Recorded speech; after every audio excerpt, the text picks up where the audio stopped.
যে মা হসপিটাল এখন চুল আঁচড়িয়ে দিচ্ছে। অন্যবার রাকেশ থাকে, আঁচড়াতে পারে না, খুব ঝামেলা হয়। মা আছে, চিন্তা নেই, মা আঁচড়ে দিচ্ছে। হয়েছে কার্ড ছেলে চলে গেছে, চলে এসেছে ছেলে।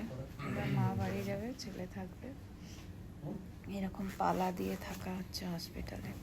সবাই সরস্বতী পুজো আনন্দ করছো, আমি হসপিটাল আনন্দ করছি।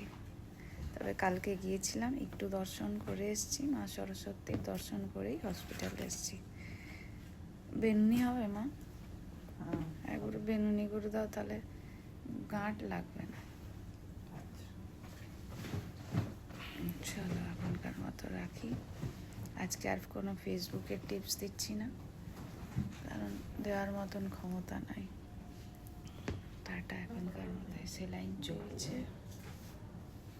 মা আর ফিরতে পারলো না, বলছে